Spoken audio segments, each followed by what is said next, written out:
Hello and welcome to a Byline Times special with me, Hardeep Matharu. I'm the editor-in-chief of Byline Times, and I am joined in conversation with Peter Jukes, our co-founder and executive editor.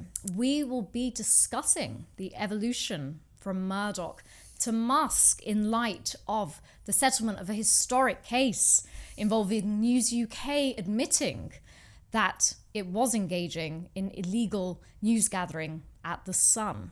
Peter, let's begin with this trial that was settled last week. It was in it, News UK admitted for the first time that The Sun had engaged private investigators. Now, it was very careful to say that it wasn't journalists who were engaging in unlawful activities. It was private investigators who had been hired on the behalf of The Sun who were doing so. But in order to put this into context, let's go back a bit, because we always like to bring in as many people as possible into our discussions. And for anyone who's not aware of what the phone hacking scandal was and its significance, why don't you take us back to 2011 when it was broken by the Guardian newspaper? So the important thing about this trial that didn't happen, as the settlement happened just as they opened the trial, is that back in 2011, when they closed News of the World, News Group newspapers, let's call it, used to be called News International, the parent company. The bigger parent company is News Corp, which is Murdoch's overall company, admitted there had been systematic phone hacking at the News of the World and closed it. That was after 5 years covering it up, because what happened is we now know they were doing extensively going back to the late 90s and other forms of, we'll get to that later, unlawful information gathering, which are more lurid and dangerous and fascinating than even phone hacking. But back in 2006, the royal correspondent called Clive Goodman and Glenn Mulcair, this private investigator, were both arrested because they'd been extensively hacking the phones of the royal princes, as they were, Harry and William. And the anti-terrorist branch cleverly caught them out by putting in some false information, then realised it was a voicemail. At that time, even though it was done on an industrial scale and not just at News of the World, obviously now The Sun admitting, and we'll get to their admissions later, but the Mirror Group and other newspapers, this was a standard mode of operation. They tried to close it down. In fact, when the police arrived, they were sort of bullied off the premises by burly security guards. And what the News of the World claimed was journalistic exemption. You can't arrest journalists. So what they did was they prosecuted Goodman and Mulcair and they said there's one rogue reporter. The problem was, and this is the big cover-up, the police managed to take from Glenn Mulcair's offices a whole bag of targets and books. And there's about 3,000 targets there. Wow. And the police kind of knew this. And they went along with News of the World and Murdoch's line, and Rebecca Brooks, chief executive line. It was one rogue reporter. And it was only, particularly Sienna Miller and Graham Taylor, that people suspected they'd been hacked. They began slowly dripping civil legal claims for privacy intrusion. From 2006 onward, the big one was 2009, Sienna Miller. And they got some disclosure that it was more extensive. But because the crucial thing at this point, James Murdoch had taken over News International, which is Murdoch's second oldest son, and they wanted to merge with Sky. That time, Rupert Murdoch owned only 30% or whatever it was of Sky, but wanted to take over the whole thing. So they're desperate to this deal, which the Cameron government had green-lit, desperate to hide these bodies from the press side, which showed extent. Not real bodies, not just really. to clarify, well, Peter. There is a real body in this, and that's Daniel Morgan, but we maybe get to that later. Behind these, they describe them as bodies under the floorboards, and James Murdoch walked into this, right? 2008 and let's clear up any past misdemeanors, and all this information starts coming out. So they're desperate to clamp it down. Meanwhile, Nick Davis, who's spoken to private investigators, spoken to journalists, knows it's rife. The weird thing is the police would do nothing about it. So it went down this civil route. I think the first phone hacking story by Nick was about 2009. Nothing happened. 2010, the New York Times, because nobody, the Omerta, Preston Omerta, nobody had covered here. Conspiracy. That's interesting. I didn't know that. So New York Times covered it. The only way that 2010. What happened was the only way this was, and I wonder what it was about. Phone hacking, it doesn't seem that big, but the rest of the press buried it for good reason. They're all part of the same press council. What was it ever called then? The regulator. They all didn't want to launder each other's dirty linen in public, so they had to go to America. Still nothing, but every time more people came forward, a lot of whistleblowers, and every time you can see, partly run by Will Lewis, who's now at the Washington Post, News Corps getting more and more panicked about this with Scupper, this major deal to take over Sky. And it's like two electrical cables coming closer and closer and closer, then trying to clamp it down. Nick Davis and now other journalists like Peter Oborne, even some good Telegraph journalists on the case of, hold on, there's not just a few victims involved. Some Telegraph. The Telegraph were really good in those days, actually. They're very good at phone hacking. That's really interesting to see how that's shifted as well. That's completely shifted. And there are thousands of victims, right?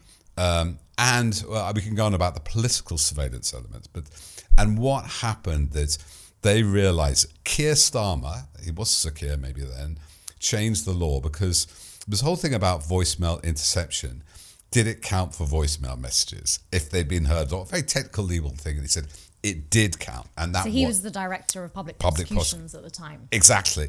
And he changed the interpretation of the law, effectively. And so they started Operation Wheating, led by Sue Akers, the Metropolitan Police, finally forced them. Why they didn't do anything, there's a whole story with Leveson 2, which is about to be the relationship between police and the press, because a lot of the senior officers who could have done something about it were either close to Rebecca Brooks or had jobs on News of the World or at the Times. So this was the Leveson inquiry, which was launched after the phone hacking scandal was exposed, and looked at the culture and the ethics of the press. But this second part of the inquiry that never took place was really key, because as you say, it's the relationship between the police and the press. And they were very, very close. I mean, especially Scotland Yard and News Corps, or News International as it was then. You know, Sun sponsored these bravery awards. Rebecca Brooks was constantly partying with the commissioner, the Met commissioner, John Stevens as was. When she was arrested, she was in Wheating. She was eventually arrested in July 2011, according to, I put this in the public domain, so I'm going to sue for it. According to a police officer present, she thought she was just turning up for an interview, and it turned out to be an interview under course. She was so furious, Rebecca Brooks slammed down a copy of Sir John Stevens' biography, which was dedicated to her. Anyway, so that was so key. I find those anecdotes so staggering, just how I viscerally feel as a journalist and how distorted the power of being a journalist can be. It's just... So Rebecca Brooks, so just on those anecdotes, really obviously it emerged about these parties where she go horse riding with David Cameron, go to the wedding of Gordon Brown. She was in these magical circles. There was another famous moment when somebody asked her, let's go back to the story of phone hacking in 2011, how will this end, right? This is Alan Rusbridger, the editor of The Guardian, is going all guns to this story because nobody else will cover it. Nick Davis, his star investigative reporter, is slowly revealing more and more about what went on at the News of the World, and as we now know, The Sun. And Rebecca Brooks was asked, how will it end? And reportedly, I wasn't there, but I trust it's been in the public domain, and she said, with Alan on his knees.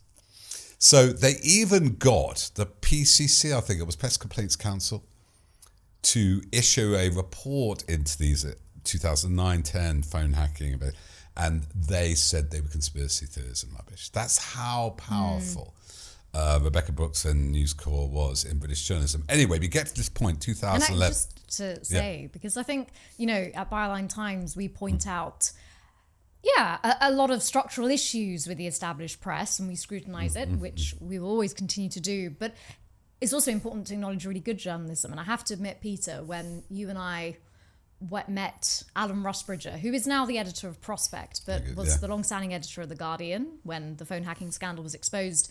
It was a real privilege, I felt, to meet him, because, to be honest, it is just so rare in public life to meet somebody whose reality lives up to the ideal and what you've heard about them. A real man of integrity, somebody who was not going to be, scared into not reporting the phone hacking scandal, and told us extraordinary things about the pressure that was put on him not to do so. And he didn't give in to that. And I just, such an inspiration as an editor, which I just wanted to acknowledge, because we acknowledge a lot of misdemeanors in the established press. But I think Rusbridger and all the work he does at Prospect on journalism as well is to be commended. And he pointed out to us, didn't he, in that lunch, that there's very few media outlets now covering other media. So the level of targeting that went on, I mean, it's still Nick Davis's target of these sort of dirty tricks. I spent a lot of time with him at the trial, and he got quite paranoid about some people turning up.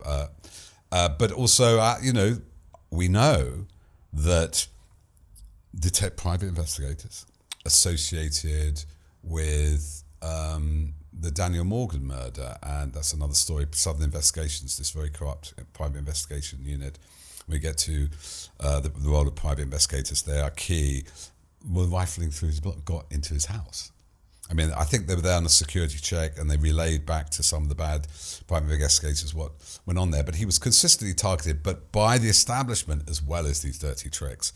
Let alone when we get to what happened to Hugh Grant or Tom Watson in terms of surveillance, theft, burglary, hacking. So we get to this point in the spring of 2011. They're about to sign the deal. And, we always look at the... So this is the Sky. The Sky, the merger, the takeover, which they'd create this joint hub. They could see, I think, and I wrote about it in my 2012 book about Murdoch, that the papers were suffering. They needed a digital hub, right? And they're going to make this one-stop shop. Very important for them strategically. That, they were putting all... We know from Leveson, they were lobbying hard. The culture secretary, who was Hunt...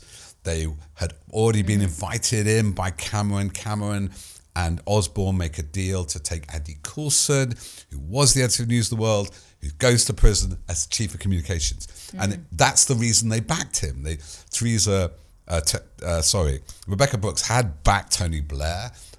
Blair had been so close to Murdoch. He was the godfather of his children with Wendy Dang. Murdoch supported him during the Iraq War, maybe pushed him even further, the Iraq War. You had that. We often talk about this sort of fusion of the political media class. And in 2008, Rebecca Brooks jumped ship and supported Cameron.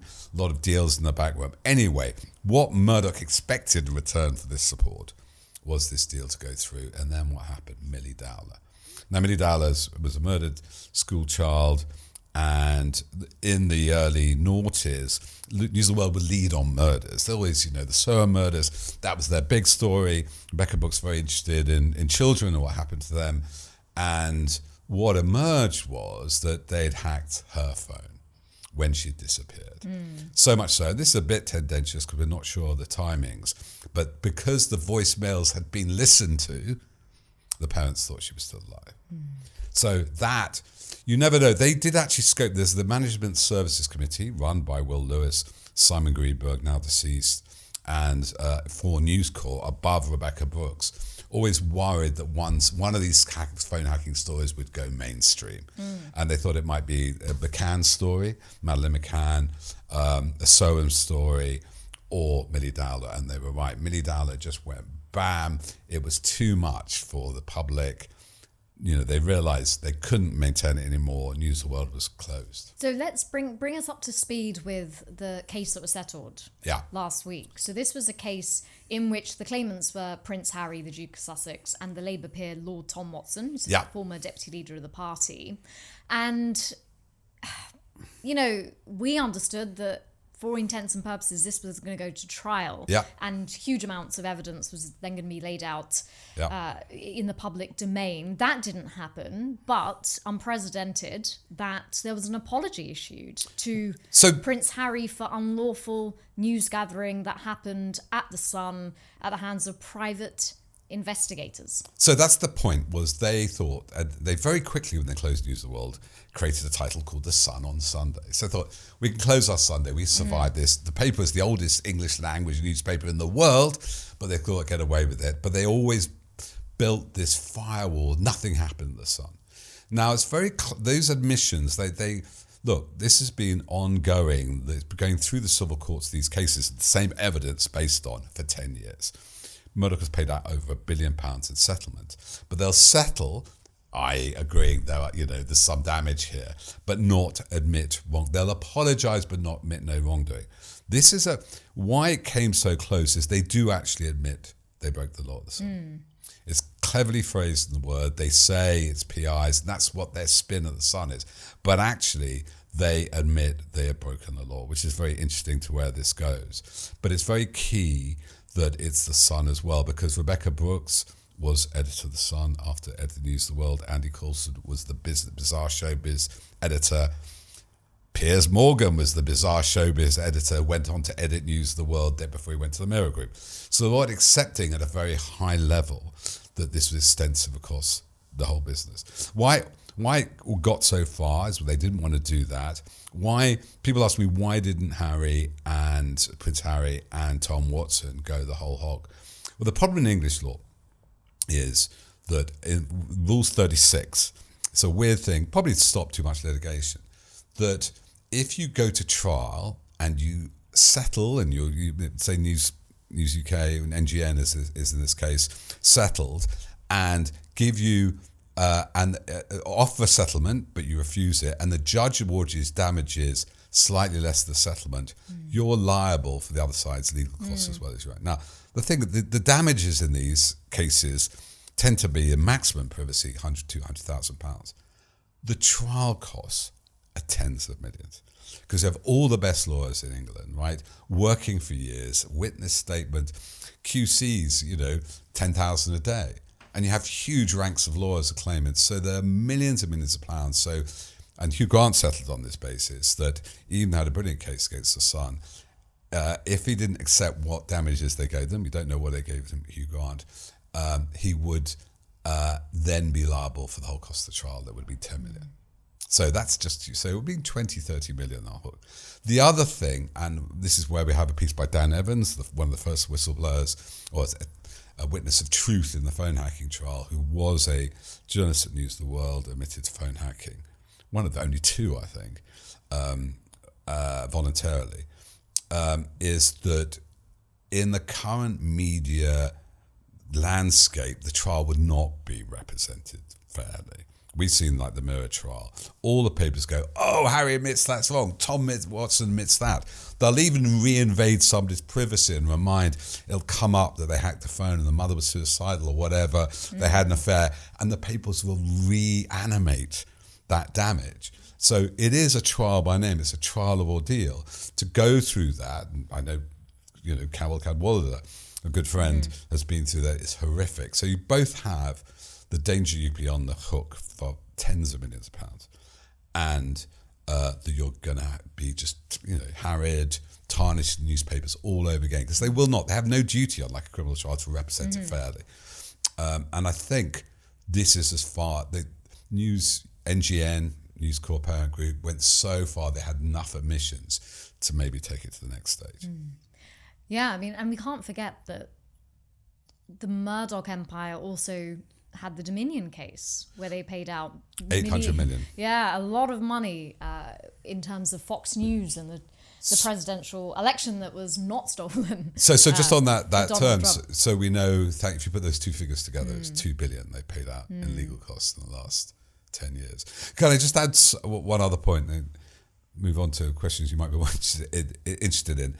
It is important to emphasize that phone hacking was the benign side of what they did. So when you can listen to the podcast Untold, the Daniel Morgan murder, which is about a rogue private investigations firm. This original owner was murdered with involvement in corrupt police, and then for 25 years, and basically late 80s onwards, it became the one-stop shop for the dark arts. The dark arts, phone hacking, when one of the co-founder of Southern Investigations went into prison for fitting up a woman with cocaine in a custody dispute, a minor crime compared to what he'd done before. That's when they went to phone hacking, because suddenly they didn't have this hub of corrupt cops and surveillance experts and covert entry people and, police records, and they'd hack phones, landlines, they'd get bank details, they'd bug people, they'd follow them, they'd commission burglaries. That's when they went to phone hacking, because that's Glenn Marquette, quite a nice, crazy guy, fun guy. Listening to people's voicemail messages was much cleaner than what they'd done before. Not only when Jonathan Rees, the co-founder of Southern Investigations, come out of prison, that's when they drop Glenn Marquette, and then Andy Coulson employs him again. So it is important. In Tom's case, there is, as Hugh Grant, allegations of burglaries for commission, surveillance, tracking, landline, medical records. That's the extent any part of your private life. I was once told by a photographer, it'd turn up in those days, the heyday of the tabloids. If there's somebody, Hugh and Guy, there's been Love Rat, or there's been some footballer, something, he'd meet these guys in a white van, they'd have their bank details, their credit card statements, their phone records, their medical records, and then pap them. So, this is Stasi-like levels of surveillance, and we must be clear, the other allegation in Tom Watson's evidence, and he had witnesses to come forward to say this, including Chris Huhne, former business secretary, former energy secretary, Vince Cable, former business secretary, Paul Farrelly, that even while the Select Committee in Parliament was investigating phone hacking and the Leveson inquiry was going on, they were being hacked still. So that's phone hacking. Let's talk a little bit about the evolution of the media, because on the very day that the case was being settled, or within the few days, we had the inauguration of Donald Trump. And what I found really interesting about it was Rupert Murdoch was there. You had him sitting there. There was, before the actual swearing-in ceremony, there was a reception at the church, and it was a very interesting picture of Murdoch sitting to the side, but all the tech bros, Mark Zuckerberg, Jeff Bezos, they were all sitting together in a huddle much closer to the front. And of course, when he was sworn in, Donald Trump as president once again, there they all were in the photograph. They were all there. Really interesting moment, almost as if Murdoch was watching on from the sides and accepting some changing of the guard was going on. This is a new world that we're in. The tech media bros, the oligarchical forces around the US government, because indeed, Elon Musk is a tech bro and a member of the US government who funds Donald Trump. Really extraordinary shift that's happening, and it felt very on a symbolic level that Murdoch was acknowledging that. So we've gone from sort of traditional newspapers to the world of social media and tech oligarchy. So let's look at how we got there. I mean, let's start with Twitter, perhaps, as it used to be called, because you had some experience of social media during the phone hacking trial. And at that point, it was a really useful tool. Yes, we should talk. I mean, I think we spoke on the previous broadcast how, as you say, and it'll be probably a headline of next edition, there's a change of the guard. The revolution was being insidious or slowly going on is now transformed in that Elon Musk earned $100 billion supporting, and how he supported Trump should be looked at. $100 billion, his share value went up over that week of the election, and News Corp is worth $16 billion. So he could buy 6 of Murdoch's companies, buy Murdoch out 6 times. So that just financially, obviously it's only share valuations, it's not necessarily exactly ready cash, shows you something that's happened. And unlike Murdoch, who'd come in the back door, or sometimes really always the back door to see Cameron or to see Theresa May, part of the sort of process coming a British Prime Minister would be to welcome Rupert Murdoch and get his backing. Musk's in the front door. He's getting an office in the White House. There's no hiding it. There's no pretense that he isn't part of the government. But yeah, just on and we should talk about this on a more, because we talk about it abstractly, don't we? We talk about social media, kind of this phenomenon, this political, economic phenomenon, and how it's changing the world, and bots and automation and consensus, and how social media changes us psychologically. But talk a bit more personally about that. Because, I had a Twitter account, barely used it from about 2009 onwards, seemed to be full of a lot of people posing to me, like, oh, look where I was at. They kind of didn't feel like showing my private life in that way. But it was always, I remember when this revolution happened in Iran or any disaster would happen, anything, there are a lot of good correspondence. It was a journalistic medium. You got on there and you go, here's a reporter. They hired the storm during the riots.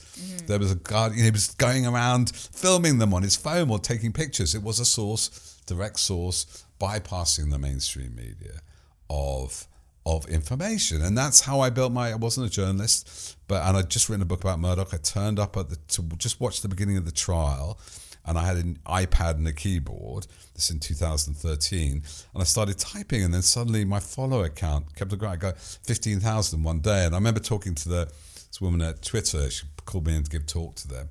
They thought I'd bought all these followers, because nobody gets that. And I was asked to stay because I'm a dramatist. There was fewer characters back in those days. I had enough memory to type out quite memorable lines, and I was quick. And I was kind of first one to say, beat Nick Davis. Yes, breaking. Rebecca Brooks and Andy Coulson had a years-long affair, and obviously people came to me for breaking news. And then I was asked to stay, and I said I couldn't afford it because I can't spend all day because the trial was going to go on for months. And people said, well, crowdfund it. And I crowdfunded it overnight. Anyway, so back in the day, it was an insurgent media. I mean, it could be somebody like me, very little bit of journalistic training, not like you, proper journalistic training, could find an audience and speak to people, and it was having worked for big broadcasts like BBC and ITV, it reminded me much more of working in Fringe Theatre, touring a small show, rattling a can at the Edinburgh Festival, come in and watch our show, you get a good view, more people come in. It felt like that sort of direct connection with the audience. I loved it because, people would thank you, I'd give you a bit more money, or you got this spelling typo in your book. You crowdsource money, crowdsource information. You felt like part of a community. And out of that, Byline.com and the paper came. And we've lost that. It's a great shame, isn't it? Don't you feel that, Blue Sky's slightly better, but that was a moment of freedom against the mainstream media. Now, Twitter X is a hellhole, a rolling vortex of hate, misogyny and racism. I'm not having a conversation with anybody genuine on there. Occasionally, you're being targeted. You're speaking to agents, not bots, and I can explain the difference. I'm getting all these right-wing people constandly going. There's somebody says, "Oh, Jukes has spoken again," or you've had it in the past, about Enoch Powell, and suddenly you don't get genuine conversation. You get targeted hatred. Hundreds of people suddenly come onto your one thing. And it's like the opposite of free speech. It's like he said, there's a free speech absolutist, Elon Musk. What he's done is use the algorithm to chill us, to silence Byline Times, to terrorize people, MPs, women, people of colour from speaking out at all. So to really look at this evolution from Murdoch to Musk, because I think, arguably, the newspapers had a lot of impact. And some people have said to me, that, we can't get away from the fact that Murdoch's influence was immense. He would set the national agenda, set the national conversation for the newspapers. We saw that for many, many years. And I think that's all really valid. No one's downplaying the reach and the influence that he had. But I think there's been a major shift because essentially what's happened is the news industry and social media platforms, which are technically two completely different things, they've effectively merged. So they're all now one ecosystem. And so I think in America, it's slightly more complex because their sort of traditional power in the press was never merged in the US as it was in the UK. But I think for the UK, why is it that the newspapers still have the paper review? Why is it that they are still significant? Even with what we're saying that there's a real shift in how the news industry operates because of social media, because all of these newspapers are on social media and they are very receptive to, for example, what Elon Musk is saying. They then write certain front pages. Yes, maybe the influence of Murdoch isn't so prevalent in those news front pages anymore, but this notion of this ecosystem and what is being discussed in that ecosystem, which is predominantly online now via social media, that is still generating front pages. We saw that recently with Musk's comments on the grooming gang scandal, which very much led news coverage for a whole week, the BBC, all the newspapers. And then that sets the talking points for talk radio, for GB News, for the Spectator magazine. So this ecosystem has been boosted in some ways by social media. And I also think it's quite complex, because what hasn't changed in Britain is power and the press, and it being very close together, especially when it comes to right-leaning newspapers and politics of the right. That connection is still very much there. That hasn't shifted. All that's happened now is it exists within an ecosystem, which includes social media and Elon Musk being the ultimate arbiter of places like X. And so it's almost amplifying the right-wing talking points. So it's really hard to say that, we've gone from Murdoch to Musk. The newspapers now have no influence. They're not important. We just need to look at what's happening on social media.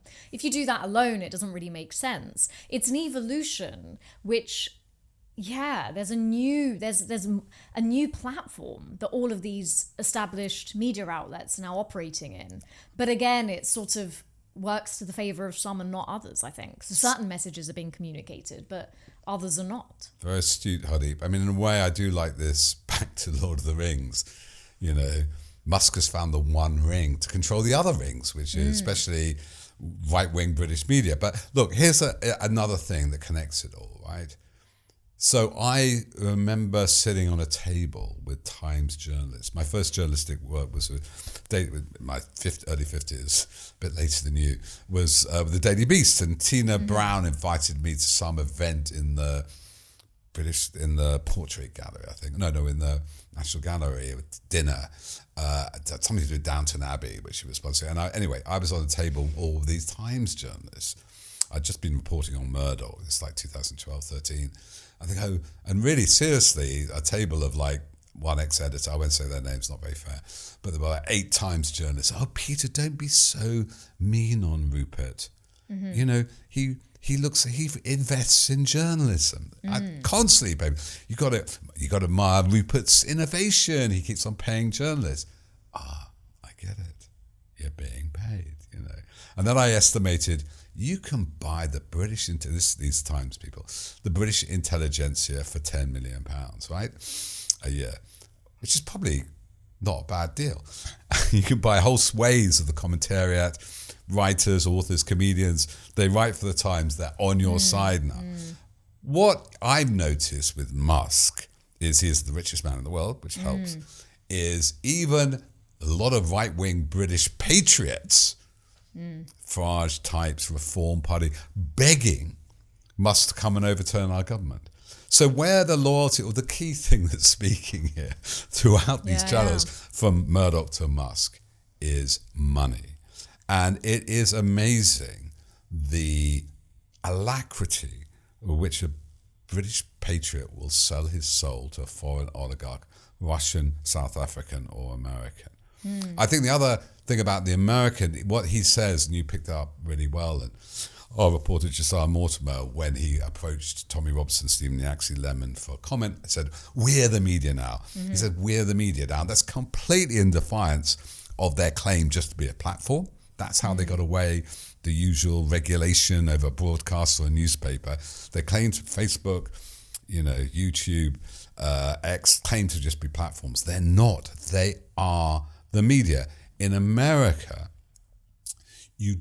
all the papers here are based around Westminster, right? You have one national centre. The papers can be distributed one day back historically and with railroads, right? That's why we had so many newspapers in London, because small enough country with railroads. In America, the big newspapers aren't. There's the Washington Post, we can talk about that, New York Times, Chicago Tribune, LA Times, there's a lot, Boston Globe. There are a lot of non-Washington-based newspapers. There's a countervailing elites. So I don't think you had a stronger oligopoly rather than some monopoly position we had here. Yeah. It's interesting what you say about the connecting thread is money. It's power. Yeah. At the end of the day, journalism is completely connected to power. It's close to it. It sits beside it. I don't think people who work in the established press really want to admit that. What's really interesting is all the people who are now saying we're the media via social media or podcasts are completely being open about it. We're the media, we have the power. Yes. Elon Musk is a member of the US government, where that it's much more blatant about that relationship. But I also think it's our own industry not wanting to admit that power and status has a lot to do with being a journalist. Completely. And I don't think people are willing to be open about that, And so part of the story we're seeing now is we obviously have a Labour government. Yes, we have Elon Musk on X claiming that government has, is ruining Britain and that Keir Starmer should be disposed before the next general election. But we still have a Labour government. There's a massive challenge. Trump's election has fired a warning shot, I think, across all liberal parties across the Atlantic. And whether things are going to actually improve in terms of Britain's public services, the cost of living, the economy, these all remain to be seen. But there has been a lot of doom and gloom narratives around the Labour government. But I guess what's been interesting for me to observe is, I guess you'd call it our class of sort of liberal democratic established journalists. The people who clearly see that there are concerns coming down the way, not only from Musk, the Labour government and its relationship about how it's being treated by the newspapers. It's a very, very difficult environment that it's operating in, but actually doesn't want to do anything in terms of press reform itself. And there's a lot of analysis of what's going on about Farage and the Reform Party and Musk potentially funding it. There's a lot of liberal democratic journalists who are sitting discussing this. I mean, arguably, just like we are now, Peter. But unlike a newspaper like Byline Times, they are, in my mind, not sufficiently and with urgency warning what those dark forces that now revolve around the US government could do in our own country. People are very comfortable. There's a status with being a liberal democratic journalist. And you can sit around making podcasts and giving incisive analysis. But at the end of the day, you're also part of an establishment. And therefore, your very role in that establishment means that you can't scrutinize how it is part of the problem. It's a paradox, isn't it? Because much as I hate the insurgent right-wing, far right-wing involved in this, to some extent the analysis of the kind of laziness, the smugness of mainstream media has a point. The problem is, when attacking the Times, we sometimes attack the Guardian, the alternative sources of news are completely unreliable. Absolutely. At least you can take the Sun to court, you can take the Sun to corrections through Ipso and the Daily Mail. And, in a way, what you see looming on X is much worse. But you're right. I think this is the opportunity and the disaster and there's a whole series of institutions, not just the BBC and mainstream press, who we kind of relied on as keeping the guardrails. But where were they during, the rise of Boris Johnson and Brexit? Where were they during the COVID contracts? They turned a blind eye until small organisations like us, or Open Democracy, or the Good Law Project, whatever, or Cal Cadwallo of the Vote Leave wrongdoing, dragged them into court, dragged them to do something. And they thought the status quo, their comfy status quo would work. And only now, I think, are they waking up to the dangers ahead. Just in terms of the media business, in a way, as a small insurgent deemed left-wing, though I don't think we are particularly left-wing, we're more pluralistic, they always hated us. But now if you see who Aaron Banks, the funder of Leave EU, really hates, he hates like Channel 4 News. They hate everybody. They hate the centrists. And the centrist attitude to them, I think, has been, well, ignore them, they'll go away. That was always the line with Katie Hopkins, ignore them, they go away. Or some kind of, well, we'll put Nigel Farage on Question Time. We'll give him, they'll leave us alone if we platform Tufton Street, who wants to defund the BBC. And they're in this awful situation where that system doesn't work anymore in terms of revenues, in terms of finances. Times, I think, makes money. The Sun doesn't. Telegraph is probably worth nothing, even though they're bidding for We have a small brand which makes money, well, breaks even. And these people are both looking over to their shoulders economically. Where is the money? Is it on YouTube influencers? Do I gravitate, as we've known journalists do? I can make, on a Substack or YouTube, I make much more money than newspapers. Do they kowtow to them? And I think you hit it really on the head. You talk more about that, is the power. Because when you just tell me, Hardeep, I tell people if I told them I'm a dramatist, oh, well, that's interesting, what do you write? If you tell somebody you're a journalist, they completely change, don't they? Yes.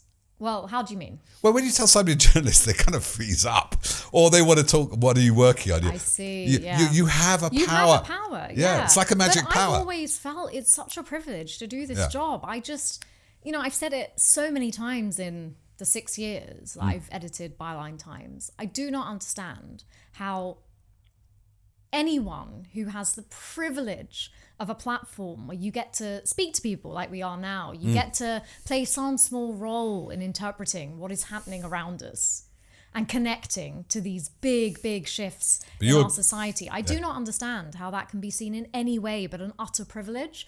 And I honestly think this is a massive problem in journalism. I don't think there's enough humility. I think there's a good dose of narcissism. I think social media has made that all worse. Let's admit it. We all have our brands. We have our own truth-telling brand as well, Peter. But we've all become these little mini icons in our own lives. But that is like the opposite of what journalism is meant to be about. Right. And I've always been clear, it's not about us. Yeah. If we represent something that is, looked upon with integrity, I welcome that, but it's not about us. We're trying to help people make sense of what's going on in the world. But I think, and we do that from outside of the system, and that's our integrity to do that. But yeah, I think there could be a lot more humility in journalism. It has now become about the journalists. But you see, the whole problem with this. And so when that happens, of course, you've got new forces on the right saying, it's about us and we're the media, because they're just using the same model that the journalists become the proponents, and now the journalists are giving way to the influencers, and the podcasters, which is really interesting. So you're right. That is the fascinating phenomenon. So what the internet did and does to a newspaper is disaggregate it. You can get your crosswords separately, you get your small ads separately, your book reviews, your travel reviews. Everything that used to be aggregated in newspapers now done endless different sites, and it disaggregates journalism. So, people I quite admire, like Aaron Jones, Carol's now got her Substack, Mehdi Hassan, it does push us into this individualized influencer role. People become figureheads. And I think that sort of is the phenomenon of this age, that it's the hero as journalist. But I was meaning something slightly different. So obviously you dealt with it responsibly, it's the story, but even if you're not the story, when you ring somebody working at a local paper and they talk to you, right? They say, and they're on the record, right? You've told me many stories of this. And then, but you put that in the paper. Yeah, yes. You write it. Quota's remorse. Quota's remorse. And I agree with this, is a great privilege. And it is, but it is a power. It's a superpower that you can go talk to somebody and radically alter that. You could have a life-altering, if you publish something. I've been on the receiving end of it once or twice when I was a dramatist. It's quite scary. Somebody can get you in the news. And I wonder if there's a lot of resentment on the outright because of that. A lot of this is anger playing out, reaction to years of... and whether once they realise once they've got this power in a way which they always wanted, they might begin to wake up to the responsibilities of it. Well, yeah, but also the power that they have is to activate each individual. So, I mean, that's what I find really interesting about it, because there's a difference, isn't there? So, going back to Murdoch and his influence on the newspapers, for example, in this country. So the front pages, maybe it may have been set by his agenda. The national conversation may have been influenced by certain stances that Murdoch favoured. But so I guess what would the influence be there? It would be living in a country where you see the front pages and sort of you're aware of roughly what's going on in politics, but there's no smartphones. So you go about your life and you watch the BBC. There are a limited number of television channels. You might listen to the radio, and that's how you know what's going on in public discourse. Now it's it's penetrated how we're thinking and feeling via social media. And so it's really interesting. It's not even about setting national conversations. It's about creating billions of small, personalized, targeted conversations, which change how people even viewing the world. And I think that's the real difference. Whereas Murdoch on any given issue could have, could go through the back door of Downing Street and say, well, I favor this, I don't like that, not keen on the EU, maybe you should take that line on that story. Now it's everyone's got their own stories. How they're being empowered is to create millions of their own stories. It's not so much the power is, here is what you should think about this in a uniform way. It's think what you want. Think what you want. Truth is just your truth. Everyone's got their own truth. It's about your identity. It's about image creation. It's about assertion and finding a place in society, but it's all up for grabs. And I think that is very difficult to tackle. That's the power they've given people. It's a power that they bestow on each individual to create the story that they want. It's not so much even saying, here is the story you should believe.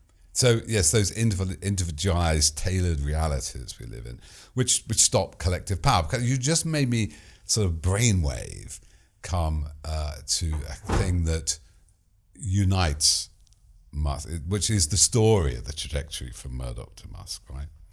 From dusk till dawn, as we might have it. So if you look back, you're dead right. Murdoch's main audience, whether it was the Times, the Sun really is where he's put his most explicit agenda on that front page, or News of the World. It was in the early days, it might have been the readership because he made lots of money of it. But eventually, especially by the 90s, that's declining. And what they're looking at is regulation to change and get the other deals. Their main audience was politics. Politicians.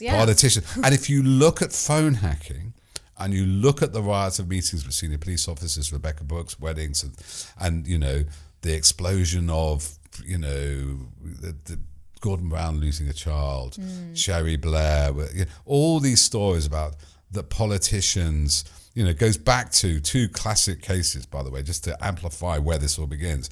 I think it's 1991, 92, 91, David Mellor is cultural secretary, and there's been this horrible intrusion into Russell Grant. I mean, the TV presenter was dying of AIDS in hospital. They got a picture of him, and it was so shocking. The cultural secretary said they're drinking in the Last Chance Saloon, right?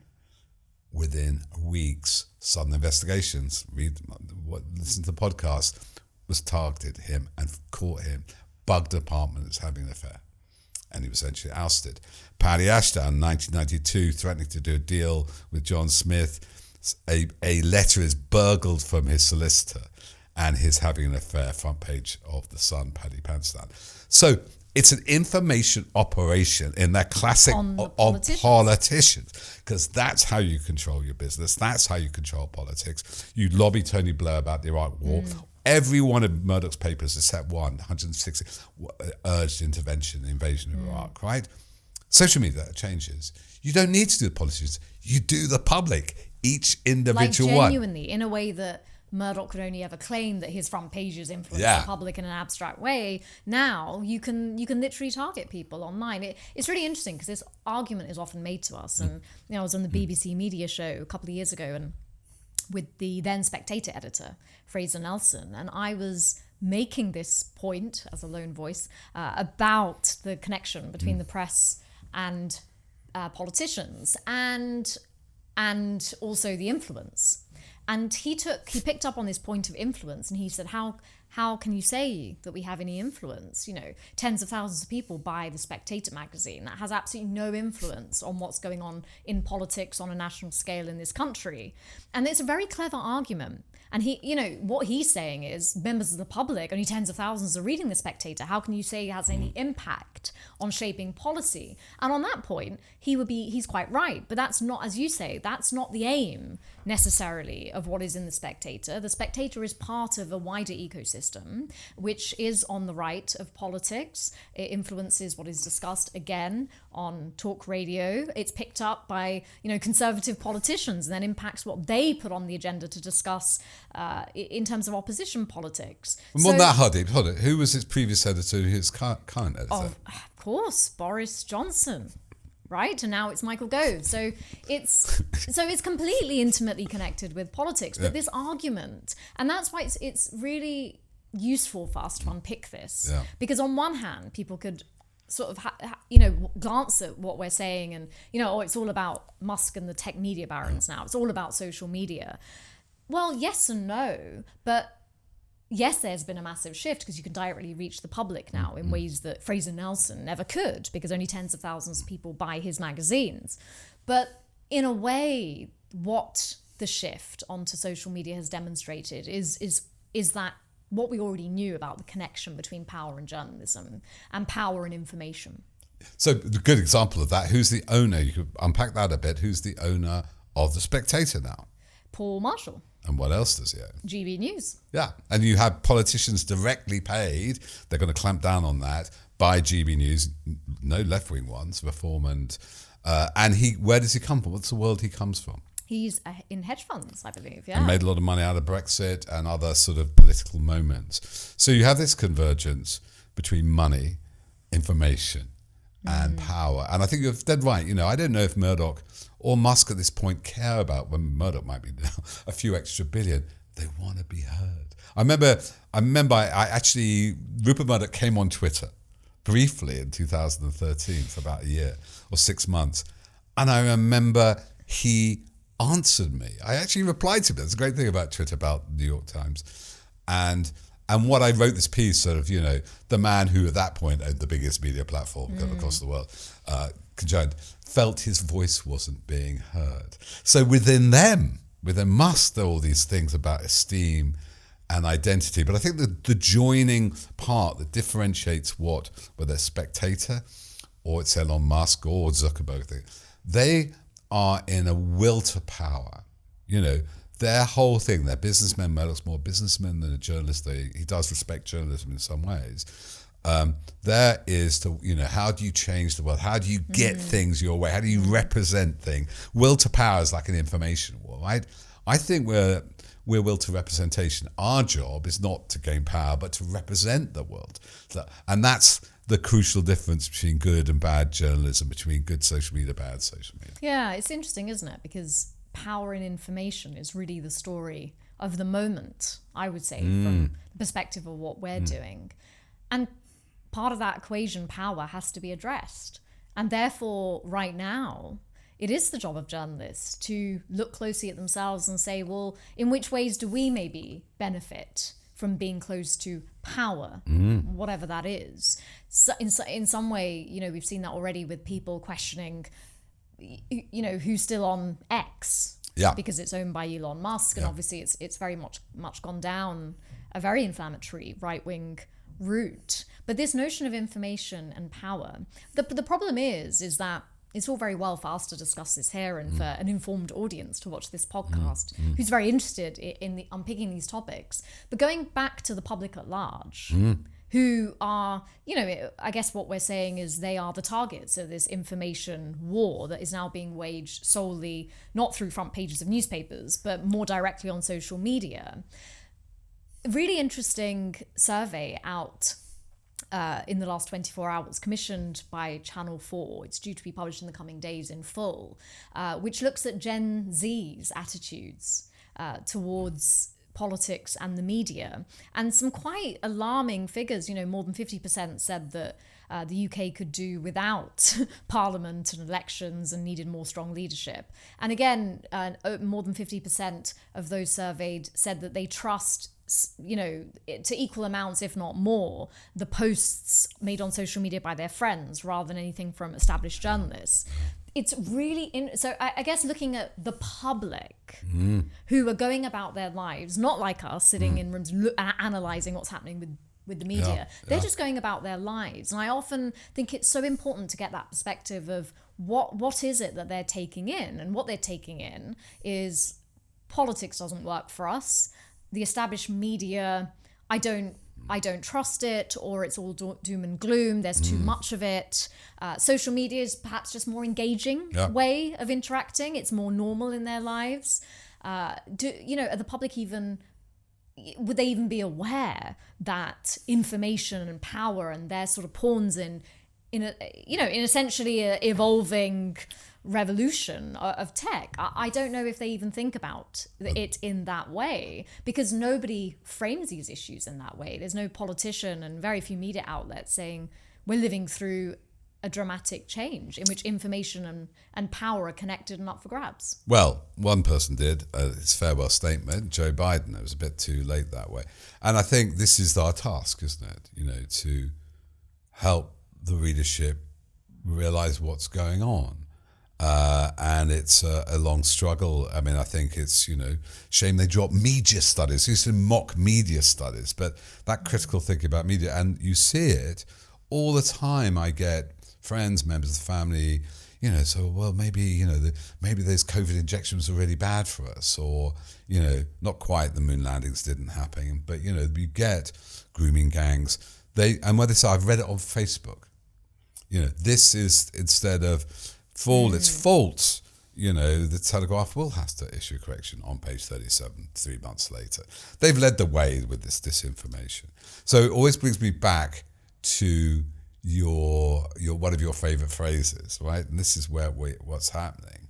Two young fish swimming in the sea meet an older fish, and the older fish goes to it's a lovely day. The water's lovely, isn't it? And swims off. And the two younger fish go to each other. What's water? Mm-hmm. If you don't even see the medium we're swimming in. No, this is the big problem. Thank you for joining us for this Byline Times special. Peter and I will be back discussing in depth another topic very soon. In the meantime, if you are not a subscriber of Byline Times, do look at our options for our digital and our print editions. They can be sent straight to your inbox or through your letterbox. It's subscribe.bylinetimes.com for our monthly news magazine. You'll be supporting independent, fearless journalism outside of the system. Thanks very much.